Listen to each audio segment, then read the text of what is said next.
Audio Hasan दोनों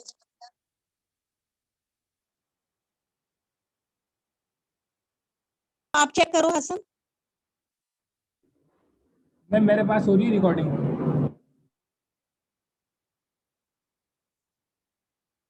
start हो गई है। अच्छा चलो ठीक है, काशान के पास हो गई ना, बस ठीक, ओके। अच्छा चलो बच्चों, हम लोग अब ये क्वेश्चन डिस्कस कर लेते हैं। आप लोगों का कैसा रहा एपिलेप्सी का क्विज? यस मैम, अच्छा हुआ था। ओके अच्छा, ये जैन भी कह रहे हैं, चैट में बता रहे हैं कि गुड है। तो चलें हम लोग क्वेश्चंस को डिस्कस करते हैं। आप लोगों का जो फर्स्ट क्वेश्चन है, ये यहाँ थोड़ा सा इसका मसला हुआ है। तो ये बहरहाल क्वेश्चन ये था कि abrupt withdrawal of anti scissor drugs can result. ठीक है, आपने इस पर गौर करना है कि क्वेश्चन आपसे पूछा क्या जा रहा है। तो वो ये कह रहे हैं कि यानी एब्रप्ट अगर आप विड्रॉल करेंगे एंटी सीजर ड्रग्स का तो क्या होगा? डिक्रीज होगी सीजर फ्रीक्वेंसी, डिक्रीज होगी सीजर की सिवियरिटी, या इंक्रीज होगी सीजर फ्रीक्वेंसी एंड सिवियरिटी, या कोई इफेक्ट नहीं होगा सीजर फ्रीक्वेंसी और सिवियरिटी। तो आप लोगों ने क्या मार्क किया बताइए? मैम इसमें जो है ना, इंक्रीज होगी दोनों चीजें, फ्रीक्वेंसी भी सेवेरिटी भी। हाँ, आपका ऑप्शन जो है वो सी इसमें करेक्ट है। देखो, अगर आप एब्रप्ट विथड्रॉल करना शुरू कर दें, कोई भी पेशेंट एंटी सीजर ड्रग्स पे है, सीजर एक कोई आम कंडीशन नहीं है, ये एक क्रिटिकल सिचुएशन होती है, ब्रेन से एसोसिएटेड एक प्रॉब्लम है। और ऐसा पेशेंट जो एंटी सीजर ड्रग्स के ऊपर है, अगर आप लोग एब्रप्टली उसको विथड्रॉ करेंगे ऐसी ड्रग्स को, खास तौर पर ब्रेन की जितनी भी ड्रग्स हैं, और ये तो वो ड्रग्स हैं जो सीजर्स को कंट्रोल करने के लिए यूज होती हैं, तो उनको अगर एब्रप्टली आप लोग विथड्रॉ करेंगे तो डेफिनेटली वो रिस्की हो सकता है। ना सिर्फ ये कि सीजर्स की फ्रीक्वेंसी भी बढ़ सकती है और सीजर्स की सिवियरिटी भी बढ़ सकती है। तो इसका आंसर होगा सी। ओके मैम मैम ये जो एमसीक्यूज है हाँ ना, बेटा बोलो। ये जो पहला वाला एमसीक्यू है, इसके ऑप्शन जो है ना हमारे पास सारे रॉन्ग थे जब हमने एलएमएस पे अटेम्प्ट किया था। इंक्रीज वाला कोई भी ऑप्शन नहीं था उसमें।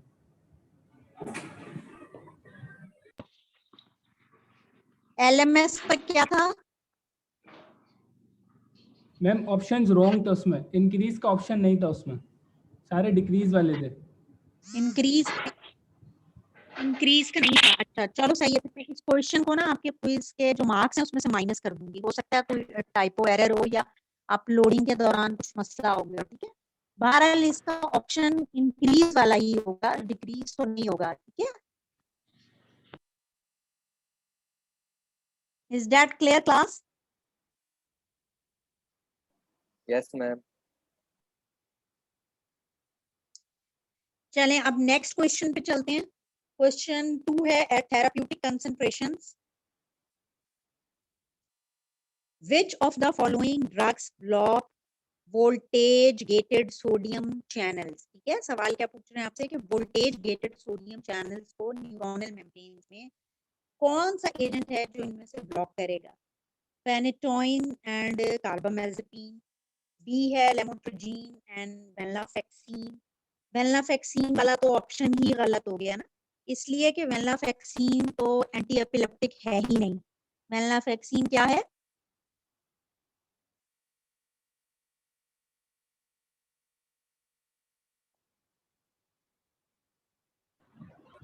Third year I need answer. Venlafaxine किस क्लास से बिलोंग करती है?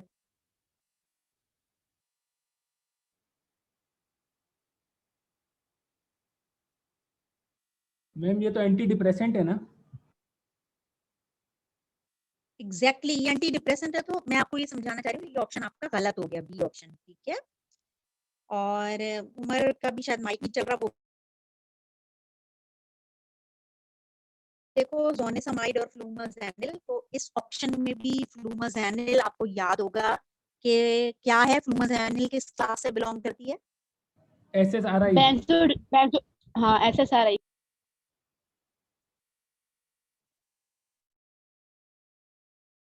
होता है मैम मैम वो Diazepine. Yes, very good. ये सारा ने भी चैट में आंसर लिखा है कि आपको बताया था कि बेंजोडाइजेपिन रिसेप्टर रेट्स का हमारे पास नहीं है, बेंजोडाइजेपिन का, ठीक है। इसका मतलब आपका ये ऑप्शन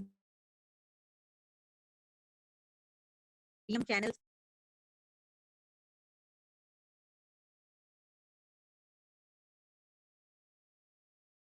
भी इस क्लास से बिलोंग नहीं करता है, इसीलिए आपके पास जो correct And carbamazepine. Phenytoin and carbamazepine, और वैसे भी अगर चाहिए तो फेनेटोइन और कार्बामेजेटेड सोडियम चैनल से को ब्लॉक करते हैं, एंटी एपिलेप्टिक ड्रग्स हैं। Okay, so the correct answer is a, ठीक है। ये तो सही था ना आपका एलएमएस पे? Yes ma'am. ओके गुड, चलो नेक्स्ट क्वेश्चन देखते हैं। और नेक्स्ट क्वेश्चन है कि ethosuximide and valproic acid are the preferred drug in absent seizures. Absent seizures की बात हो रही है, ऐसे सीजर्स जिनका अचानक से पता नहीं चलता, आपके साथ कोई पेशेंट बैठा है, आपको फील भी नहीं होगा कि उसको एब्सेंट सीजर्स हैं। तो इथोसक्सेमाइड एंड वेलप्रोइक एसिड जो हैं ये प्रीफर्ड ड्रग्स हैं एब्सेंट सीजर्स में। पूछ रहे क्यों? Why? Because they are most effective, they cause minimum sedation, they cause minimum extrapyramidal side effects, and they decrease the overall adverse effect. तो आप लोगों के ख्याल में क्या आंसर इसका ठीक होगा? They are most effective. Yes, they are most effective. देखो इसके, अब वैसे खैर इसके आंसर नीचे नीचे ही मैंने लिखे हुए होते हैं यहाँ पर जो ऑप्शन होता है, तो आप लोग इसको देखकर नहीं बताएं, आप लोग अपना ही देखकर बताएं, ठीक है। आप देखें कि बी ऑप्शन में देखें, दे कॉज मिनिमम, करें कि बी ऑप्शन है, बी ऑप्शन नहीं है, इसलिए कि देखो इथोसक्सेमाइड और वेलप्रोइक एसिड से कोई भी सेडेशन का इफेक्ट नहीं आता है। सी आप देखें, एक्स्ट्रा पायरामिडल साइड इफेक्ट्स का भी इससे कोई ताल्लुक नहीं है, इसलिए कि ये कोई एंटीसाइकोटिक नहीं है या एंटी पार्किंसन ड्रग नहीं है, या आपकी एंटी एपिलेप्टिक ड्रग्स हैं और उनका एक्स्ट्रा पायरामिडल इफेक्ट नहीं होता। तो बी भी गलत हो गया आपका, सी भी गलत हो गया, ठीक है। और ओवरऑल एडवर्स इफेक्ट को ये डिक्रीज करते हैं, ऐसा भी नहीं है। हम एब्सेंट सीजर में और मोस्टली किसी भी पर्टिकुलर डिजीज में ऐसी ही ड्रग देते हैं जब आप से ज्यादा effective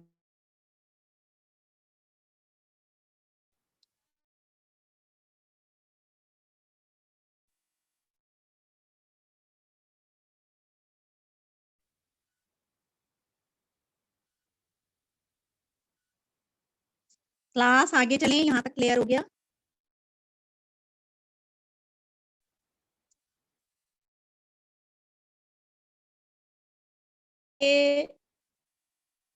indicate an anti-seizure drug which has an important effect on T type of calcium channels in thalamic neuron.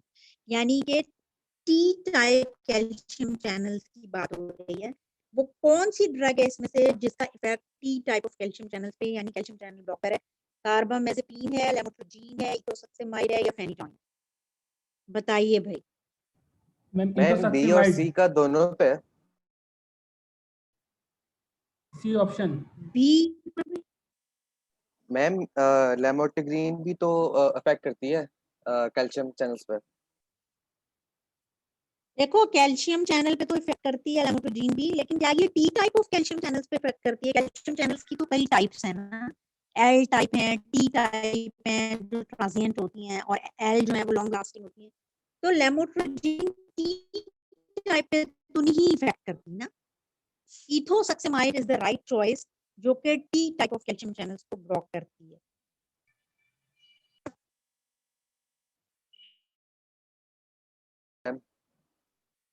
Okay, next question पे चल। अब आपने गौर से इन स्टेटमेंट्स को देखो ए ऑप्शन में इंपॉर्टेंट ड्रग है जो सोडियम चैनल ब्लॉकर है, तो ये ऑप्शन मुझे ठीक लग रहा है। बी ऑप्शन पे चलते हैं कि it binds to N allosteric regulatory site on Gauba benzodiazepine receptor. No, ये जब गाबा का बेंजोडाइजेपिन रिसेप्टर का जिक्र है तो ये यहीं गलत हो गया, इसलिए कि फेनेटोइन का कोई भी इफेक्ट गाबा या बेंजोडाइजेपिन के रिसेप्टर्स पे नहीं है। सी को देखें, it affects on calcium current. Again जैसे कैल्शियम चैनल्स का नाम आया, ये भी ऑप्शन आपका रॉन्ग हो गया, बिकॉज फेनेटोइन का कोई इफेक्ट कैल्शियम चैनल्स पर नहीं है। डी ऑप्शन पे आ जाओ कि it inhibit the GABA transaminase. Again ये ऑप्शन भी आपका गलत हो गया। ये मैं आपको इस तरह सिखा रही हूँ कि आप जब पेपर भी अटेम्प्ट करें तो आपने किस तरह से ऑप्शंस को पढ़ना है और किस तरह से एक्सक्लूड करते जाना है कि दिस ऑप्शन इज रॉन्ग, और कैसे आप एक सही ऑप्शन निकालेंगे। तो इसमें 100% एक ही ऑप्शन सही है, और वो है ऑप्शन ए, जो सीधा सीधा सा है कि फेनेटोइन सोडियम चैनल्स को ब्लॉक करती हैं, और डेफिनेटली जो आपकी फेनेटोइन है वो सोडियम चैनल ब्लॉकर है।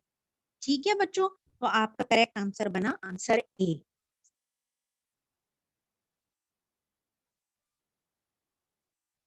नेक्स्ट क्वेश्चन है बच्चों के mechanism of action of anti scissor drug is. अब ये जनरल पूछा जा रहा है, आप गौर करें कि कोई एक पर्टिकुलर क्लास नहीं पूछी जा रही, कोई पर्टिकुलर चैनल ब्लॉकर नहीं पूछा जा रहा, कोई एक पर्टिकुलर एजेंट नहीं पूछा जा रहा, आपसे एक जनरल पूछा जा रहा है कि जो एंटी सीजर ड्रग्स हैं उनका जनरल मैकेनिज्म ऑफ एक्शन आपसे पूछा जा रहा है। तो ए ऑप्शन है एनहांसमेंट ऑफ गाबा ट्रांसमिशन, यानी इनहिबिटरी ट्रांसमिशन, ऐसा हो सकता है बिल्कुल।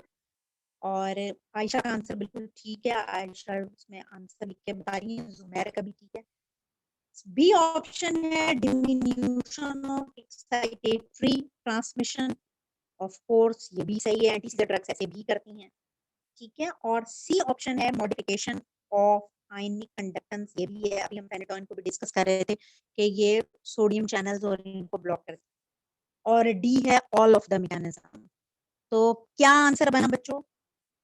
All of the mechanism. Ma'am सारे ही मैकेनिज्म करती है एंटी सीजर ड्रग्स, तो ऑल है आंसर। यस, ऑल इसका आंसर होगा, तो आपका आंसर जो है वो डी होगा। और एरज का आंसर भी बिल्कुल ठीक है। कुछ बच्चे जो है ना मुझे चैट में आंसर कर रहे हैं और वैसे रिप्लाई नहीं कर रहे हैं यहाँ क्लास में, तो आई डोंट नो कि क्यों। एनीवेज, तो ये आपका ऑप्शन है डी। और मैम आपकी आवाज बहुत स्लो आ रही है। अच्छा, क्या पूरी क्लास को ऐसा फील हो रहा है या किसी एक बच्चे के साथ ऐसा मसला है? थोड़ा माइक और करीब कर लेते हैं। देखो अब क्लास आवाज आ रही है मेरी? Yes miss.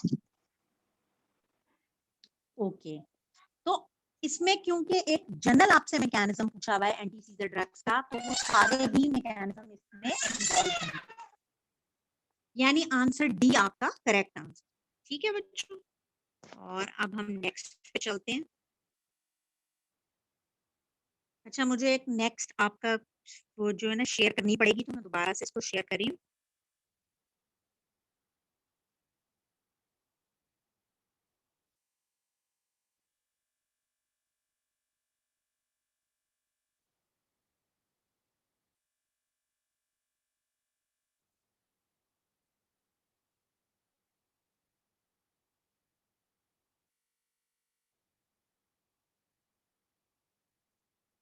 ये देखें भाई, ये आप लोगों को स्क्रीन शेयर हो रही होगी। ये लास्ट क्वेश्चन जो रह गया इसको हम यहाँ देख लेते हैं। और ये है क्वेश्चन कि which of the following drug is most useful for the treatment of absent seizure। absent seizure के लिए आपकी जो सबसे ज्यादा आपके ख्याल में यूजफुल ड्रग है वो कौन सी है? तो ये जितने भी ऑप्शन, लेमोट्रिजीन। हाँ, टोपिरामेट, टाइगाबीन, लेविस, टायरासेटाम और लेमोट्रोजीन। तो लेमोट्रिजीन। इसमें जो बेस्ट ऑप्शन है वो लेमोट्रोजीन है। आपका करेक्ट आंसर डी है। अच्छा देखो स्टूडेंट्स, एक चीज ये भी होती है कि आपने ना ऑप्शंस भी जरूर देखने होते हैं। सम टाइम ये होता है कि कोई दो ड्रग्स किसी एक पर्टिकुलर सीजर्स में अगर इफेक्टिव हैं तो उनमें से किसी एक ड्रग का नाम लिखा हुआ होता है और किसी दूसरी ड्रग का नाम नहीं लिखा हुआ होता है। तो डेफिनेटली आप वो वाला सिलेक्ट करेंगे जो बेस्ट ऑप्शन आपके पास अवेलेबल होगा। यानी अगर इस वक्त ये जितनी भी ड्रग्स हैं, टोपिरामेट है, टाइगर बीन वगैरह, ये सब, ये कोई भी एब्सेंट सीजर्स में इफेक्टिव नहीं होती। The one and only in options में जो इफेक्टिव है वो लेमोट्रिजीन। और अगर कहीं दो ड्रग्स हैं और आपको पेयर के साथ लिख रहे हैं एंड करके, जैसे हमारा क्वेश्चन नंबर 1 था, क्वेश्चन नंबर 2 था फेनिटोइन और कार्बामेज़ेपिन वाला जो क्वेश्चन था, तो फिर आपको दोनों ऑप्शंस देखने होंगे कि जो दो ड्रग्स हैं उनमें से कौन सी जो मोस्ट इफेक्टिव या कौन सा पेयर जो है वो मोस्ट इफेक्टिव है। और समटाइम 3 या 4 ड्रग्स भी लिखी हुई होती हैं, then you have to pick from those options कौन सी जो ड्रग्स हैं या कॉम्बिनेशन है या इंडिविजुअल ड्रग है या पेयर है वो सबसे ज्यादा अप्रोप्रिएट होगा। तो क्वेश्चन और जो उसके ऑप्शंस हैं उनको आपने बहुत सोच समझ कर पढ़ना होता है, then you can definitely answer right, then you can definitely answer right one. Okay, सही है बच्चों। इसके अलावा आप लोगों ने कोई क्वेश्चन पूछना है या कोई क्वेरी हो, कुछ क्वेश्चन, कोई कंफ्यूजन हो तो वो डिस्कस कर लेते हैं हम लोग। मैम सीएनएस वाले सरमन के बारे में बता दी। सीएनएस का असाइनमेंट जो आप लोगों को ग्रुप में दिया था मैंने क्लास में, यस मैम, यस। हाँ तो उसमें वो तो मैंने क्लास में ही बता दिया था ना, या टॉपिक्स अभी नहीं असाइन किए।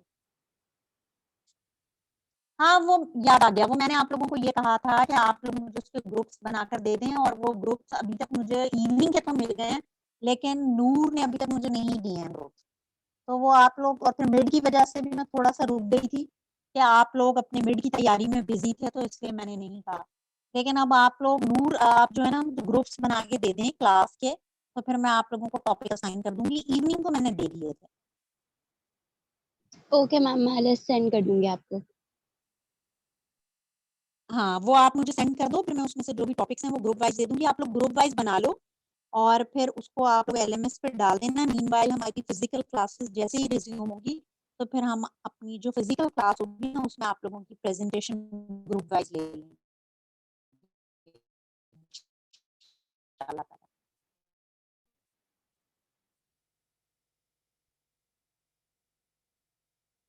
और बच्चों कोई और question?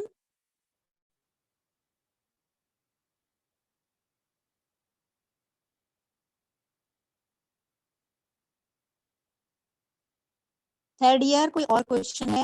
Is there any other question? अच्छा, आप लोगों का अब जो नेक्स्ट क्विज है वो एंटीसाइकोटिक एजेंट्स पर होगा और वो मंडे को होगा, ठीक है?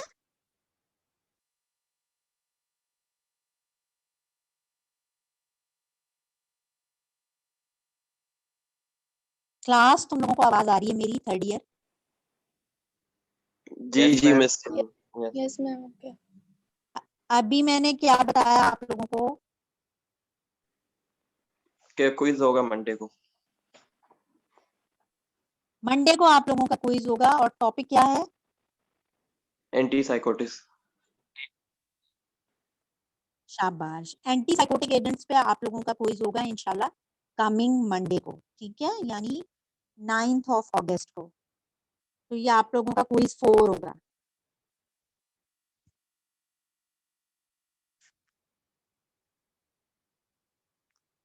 सही है बच्चों, और कोई क्वेश्चन है आप लोगों के पास? कुछ पूछना है? मैम हाँ बेटा बोलो। मैम ये जो आपने बताया था पार्शियल सीजर्स का और जनरलाइज सीजर्स का, तो मैम ऐसा क्यों होता है कि सिंपल पार्शियल सीजर्स जो होते हैं उनके अंदर जो है कॉन्शियसनेस इम्पेयर्ड हो जाती है, जबकि मतलब नहीं होती, और उसके अलावा जो जनरलाइज सीजर है उनके अंदर कॉन्शियसनेस इम्पेयर्ड हो जाती है। तो ऐसा क्यों होता है मैम? दोनों में इम्पेयरमेंट क्यों नहीं होती कॉन्शियसनेस में? देखो काशान, इसमें बेटा होता गया कि उनकी सिवियरिटी पे डिपेंड करता है। It depends upon the severity. अगर आप जो लोकल सीजर्स हैं उनको देखें तो लोकल सीजर्स क्योंकि सिवियरिटी में उनका जो सिवियरिटी होती है वो कम होती है और वो सेरिब्रल हेमिस्फीयर के किसी एक साइड से ओरिजिनेट होते हैं, ठीक है। मैं यही वाली स्क्रीन यूज कर लेती हूँ। अगर आपके ये सेरिब्रल हेमिस्फीयर है तो उसके एक साइड से ओरिजिनेट होता है, और जब एक साइड से ओरिजिनेट होगा तो डेफिनेटली वो ब्रेन का इतना एरिया इन्वॉल्व नहीं कर रहा है और वो लोकलाइज्ड है। ड्यू टू लेस सिवियरिटी और ड्यू टू लेस पॉइंट या लेस लोकस, उसके लोकस कम है, उसके पॉइंट कम है, वो सेरेब्रल हेमिस्फीयर के किसी एक साइड पर ओरिजिनेट हो रहा है, तो कॉन्शियसनेस अफेक्ट नहीं हो रही है। लेकिन अगर हम जनरलाइज्ड सीजर्स की बात करें तो they are much high in severity as compare to the localized seizure. वो दोनों साइड से ओरिजिनेट हो रहे हैं और डिपेंड करता है कि फिर वो यहाँ भी कितना एरिया ऑक्यूपाई किए हुए हैं, इधर भी और इधर भी। इसकी वजह से उनकी जो कॉन्शियसनेस है वो फिर लॉस्ट हो जाती है। तो this is just because of the severity, just because of the area और the location which they are occupying और विच दे आर अफेक्टिंग। ठीक है ना, ब्रेन का जितना पोर्शन अफेक्ट करें, ऑफ कोर्स अगर कम पोर्शन को अफेक्ट करेंगे तो एडवर्स इफेक्ट भी कम होंगे, और अगर ज्यादा पोर्शन को इफेक्ट करेंगे, ज्यादा पार्ट को डैमेज करेंगे, तो फिर उसका डैमेज या उसका इफेक्ट भी उससे कहीं ज्यादा होगा। ठीक है ma'am.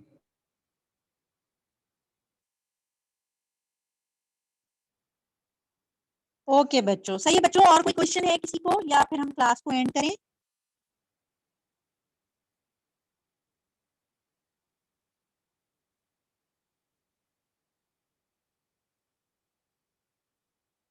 Should I and the class? किसी को कोई क्वेश्चन तो नहीं है? No ma'am. चलो ओके बच्चों, तुम लोग अपना बहुत सारा ख्याल रखो, अच्छा पढ़ो, और इंशाल्लाह ताला हम लोग जल्दी मिलेंगे इंशाल्लाह ताला फिजिकली जब क्लासेस ओपन हो जाएंगी इंशाल्लाह ताला। तब तक आप लोग अपना ऑनलाइन पढ़ें, सारे लेक्चर्स को गो थ्रू कर लें। जनरल एनेस्थेटिक का टॉपिक जरूर अच्छे से पढ़ें। वो टॉपिक थोड़ा सा जरा क्रिटिकल है, थोड़ा ट्रिकी है, उसको आप लोग जरूर जरा अच्छे से देख लें जो लेक्चर्स आजकल मैं डाल रही हूँ। और अगर कोई क्वेश्चन हो तो उसको जरूर नोट डाउन कर लें, क्योंकि वो टॉपिक थोड़ा सा मुश्किल है जनरल एनेस्थेटिक्स का। लोकल तो इतना नहीं है, लेकिन जनरल एनेस्थेटिक्स इम्पोर्टेंट भी है और जरा मुश्किल भी है, मैं समझती हूँ ये टॉपिक। ठीक है बच्चों, इंशाल्लाह हम लोग नेक्स्ट टाइम अपनी नेक्स्ट क्लास में मिलेंगे। आप लोग अपना बहुत सारा ख्याल रखें। Till then take care. हाँ बेटा बोलो। मैम लास्ट क्विज 3 तो अटेंड नहीं हो अभी तक ना? है ये किसका? जफर, तुम सो रहे हो बेटा? मैम मेरे क्यों पास अटेम्प्ट नहीं अपलोड किया नहीं हो रहा तुमने था अपना वो। लास्ट? मैम वो शो ही नहीं हो रहा था मेरे पास में, अभी तुम्हारे भी शो नहीं हो रहा है। नहीं, तुम्हारा इंटरनेट कनेक्शन का कोई मसला होगा फिर। बाकी तो सारे मैम बच्चों ने मैंने मॉर्निंग इवनिंग सब में उसमें। मैम बहुत ट्राई किया, नहीं शो हो रहा था, अभी भी शो नहीं हो रहा है। तो बेटे वो कोई इशू है तुम्हारे, या तो इंटरनेट का कोई इशू है, या कोई एलएमएस वगैरह का चेक करो, कोई उस पे तो इशू नहीं है कुछ। वरना बाकी क्लास में तो सबने अटेम्प्ट कर भी लिया। मैम उस पे अभी तक मॉर्निंग में यही भी लिखा हुआ सबने। है। मैम अभी यही लिखा हुआ है कि अभी तक लोड नहीं हुआ है क्विज। नहीं भाई ऐसा नहीं है, बाकी क्लास ने अटेम्प्ट कर लिया है ना सबने? Yes ma'am. Yes ma'am. Yes ma'am. Yes ma'am. पूरी नंबरी आ रही है मेरे पास, पूरी क्लास या आप लोगों की क्लास में से मैं देखकर बताती हूँ 90 स्टूडेंट्स एक क्लास में जिन्होंने अटेम्प्ट किया, और ऐसे ही कुछ 92 93 दूसरे में। अब ये इनमें से मॉर्निंग के कौन से और इवनिंग के कौन से ये मुझे नहीं पता। और आप लोगों की ये जो रिजल्ट है ना सारे क्विज 1 2 और 3 इंशाल्लाह ताला मैं आप लोगों के एलएमएस पे डाल दूंगी आज नहीं तो कल तो इंशाल्लाह डाल दूंगी। ठीक है, तो आप सब लोग अपना रिजल्ट देख लीजिएगा मैम या इसका क्या उसका करूँ रिव्यू मैम? ऑप्शन ऑन कर दो। बेटे अब ये चीज तो तुम्हें पहले डिस्कस करनी चाहिए थी ना। अब तो क्विज हो गया, अब उसका कुछ भी नहीं हो सकता।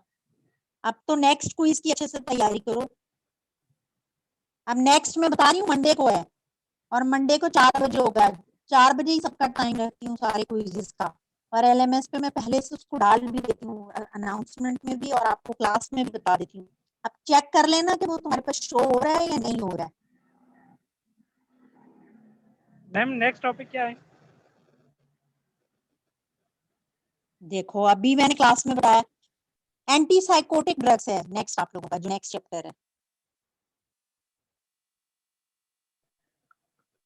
Thank you ma'am. ठीक है ठीक है मैम, थैंक यू। ओके बच्चों, फिर क्लास को मैं एंड कर रही हूँ। आप लोगों को अपना बहुत सारा ख्याल रखना है और पढ़ना है। टेक केयर, अल्लाह हाफिज। अल्लाह हाफिज मैम। अल्लाह हाफिज मैम। अल्लाह हाफिज। अल्लाह हाफिज मैम। अल्लाह हाफिज बेटा। काशान बेटे, ये आपने रिकॉर्डिंग मुझे भेजनी है, ठीक है? यस मैम, मैंने रिकॉर्ड तो कर लिया, सेंड कर दूंगा। हाँ ठीक है, ओके ओके, अल्लाह हाफिज।